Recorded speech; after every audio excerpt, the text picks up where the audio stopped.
Hey everybody, welcome to J Stern Designs and welcome to the Prom Gown Sew Along. The way this sew along is going to work is I'm going to share with you the steps that I'm doing to create a dress for my daughter for her prom at the end of April. And unlike some sew alongs where everybody's working on the same pattern and we're doing it all step by step together, this is going to be more of a primer of sewing techniques and dress sewing and fitting, because everybody is going to be making a different dress. And what I'd like to do is sort of create general information that's helpful that you could apply to what you're working on. So if your dress is not similar to the one that I'm working on, I'm hoping that the information will still be helpful. So for the first, for our first video, what I'd like to do is go over how to read a pattern. And you can really apply this information to whatever design you're working on. So let me just remind you of the dress that my daughter picked out. And you can see here, it's basically a strapless dress that goes straight across the top, and it has a lace overlay, and it's a georgette skirt that has fullness, but not like a ball gown super fullness. So that's what we tried on, and I highly recommend, if you're making a dress for yourself or if you're making it for somebody else, go try some dresses on, because that will really help you see what's flattering and what you like and what you don't like, and something in a picture may not look great on you, and things that you think might not look good might actually look fantastic on you. So I definitely would take some time and try some dresses on. Then we went to look for a pattern. Now, the pattern selection, in the different catalogs may not have exactly what you're looking for. So the first thing is I want you to think about the structure of your dress. And a lot of times what's the most helpful thing on a pattern to see if it's sort of agreeing with the design you want to make is these line drawings on the back of the envelope. All right, and you can see they show you the seams, they show you the darts, they show you, sort of how full things are by how many gathers there are in the fabric. And it's a really good way to identify if this pattern is going to be, useful for the dress you're trying to make.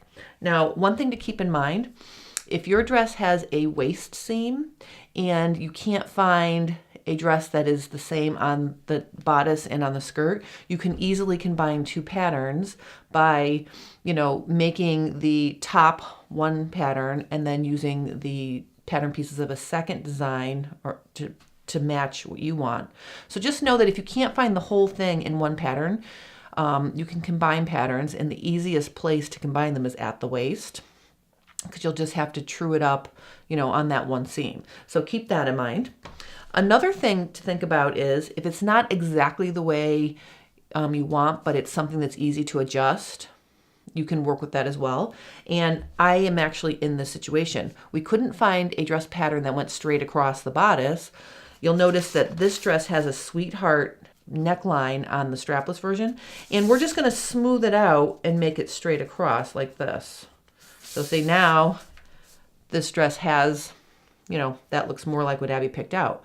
So keep that in mind as well. If it's a simple little edge or something that you can reshape, don't discount it as a usable pattern. Okay, so we ended up picking out McCall's 6893, and when we were looking at it, one thing that I was happy with is Abby's willing to try on a muslin with the overlay going to the shoulder, because I think sometimes, strapless dresses are beautiful, but, my daughter loves to dance, and I think she's a little worried that she's going to feel like she's losing her dress when she's dancing. And I certainly could put boning in there and some other things to keep it up, but if it can, if it can go up to her shoulders, I think she's going to be happier. So we're just going to have to see if she likes that. So this pattern is going to be perfect for us because it's got this lace overlay that goes to the shoulder, and it has the fitted bodice pieces with a strap, which could be another option actually. We're going to combine some of these things, and I'm going to make a muslin, and she's going to try it on, and then if she's not happy, I can take off the overlay and just put the lace, lace overlay on the actual fitted bodice. So there's options. Now, once you identify the pattern that you want, the next thing is you want to make sure you pick out the right size. And if you're new to sewing with commercial patterns, don't be offended by the size number you may end up with, because it's going to be higher than a ready to wear.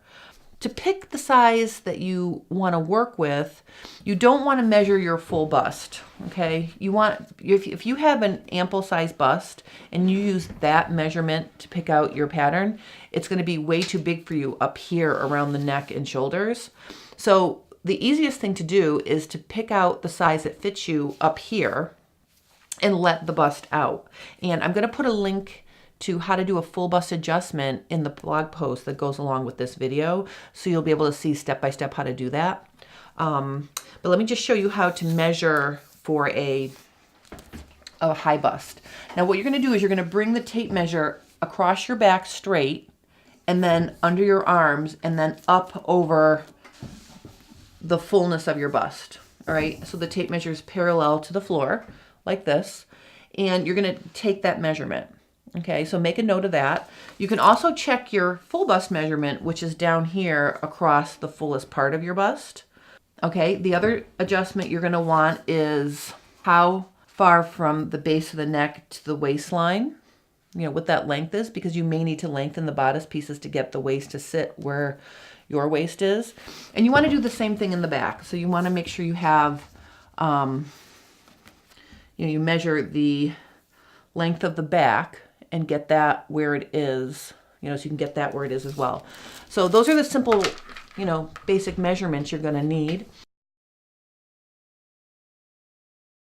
Usually, if you're using a commercial pattern, and these McCall patterns, they have body measurement chart on the flap. So you want to go across the bust and find where your measurement is.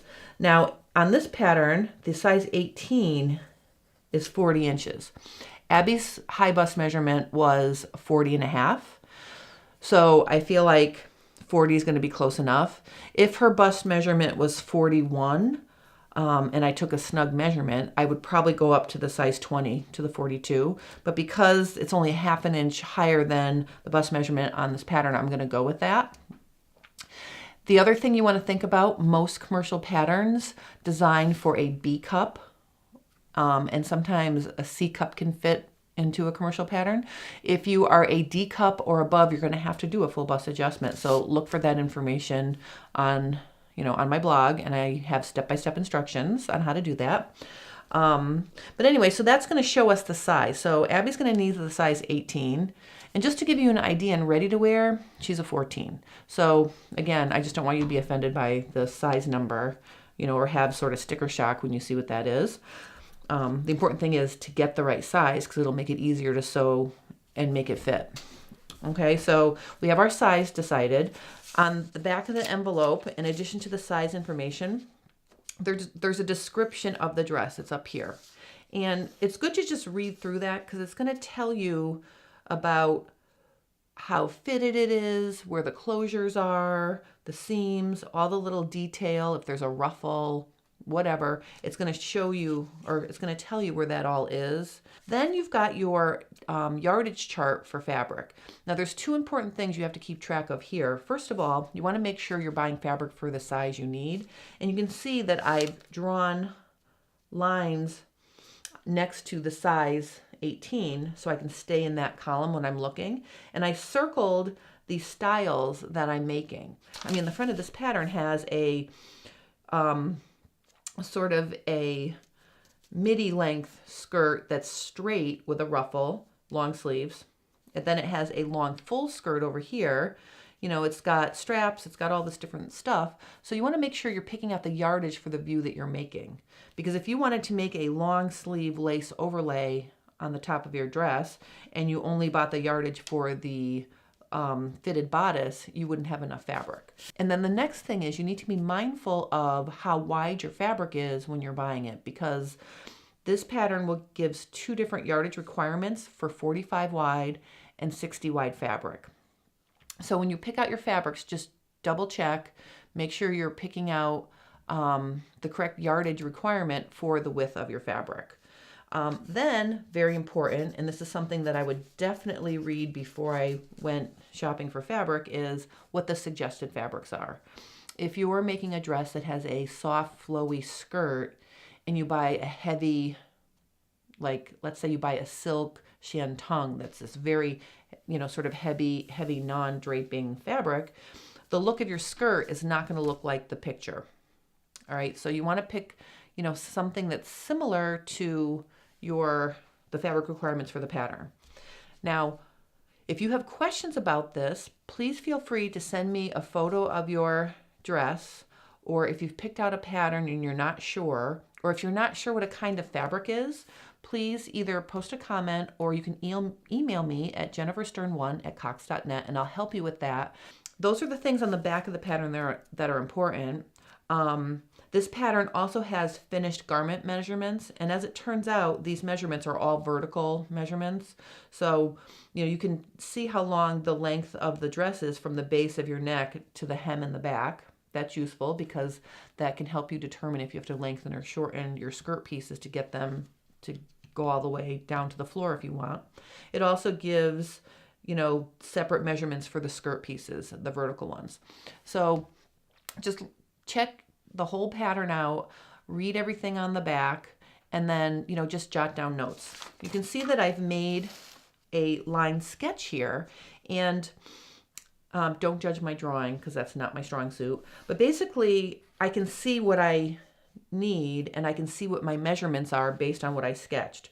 So I have my waist seam, I have the top of the strapless dress here, and then I added in this upper bodice, because I'm going to try that. So I added the measurements. So my high bust is here, my full bust is there, the length of the front bodice is here, the length from the waist to the floor is here. So that's going to help me determine how to adjust the pieces once I get them separated out. All right, so now let's look inside the pattern at the instructions, because McCall's has added some really cool things to their instructions that weren't even in existence when I first started to learn how to sew. One thing that's very, very cool is they've added this sort of create it and design your own section. And it's almost like paper dolls. You can cut out these pieces and mix and match them on this model here. It also gives you instructions on how to do that over here, which I think is really, really cool. This information probably would be helpful even if you were combining patterns. Another thing is, in addition to just listing the pattern pieces, they actually included the finished parts of the garment and then show you right next to it which pieces you need. So that way you can be sure you're working with the proper pieces, because as you can see, there are a lot of pieces in this pattern. So you can identify very easily which pieces you need if your pattern has this kind of information. So I'm kind of liking McCall's right now because this is really helpful. Other brands may have that as well. Typically I'm designing patterns, not using commercial patterns. So when I opened this up and looked, I was like so excited. This is like amazing. So definitely take advantage of using these sketches to make sure you have the right pattern pieces. Once you've identified your pattern pieces, what you want to do is trace a copy of your size. Your pattern pieces are going to have all of these lines around it for each individual size, and the sizes are labeled, and usually they have different length dashed lines to differentiate between sizes. But if you're going to start, adjusting pieces or changing them, it's very hard to do that with all of these lines in your way. So trace your sizes of the pieces that you need, and then you can work with those. And actually, that's where I'm going to leave it for today. On Thursday, I'm going to show you the pieces that I traced and what I did to them and how to cut out and sew a fit muslin. And we'll talk all about those things on Thursday. If you have questions about fabric, about picking out a size, about finding the perfect pattern for the dress you're trying to create, you can either post comments below or on my blog at Stern Designs, or you can email me at jenniferstern1@cox.net. I hope you guys have a great day, and I'll see you on Thursday for our second video on the Prom Gown Sew Along.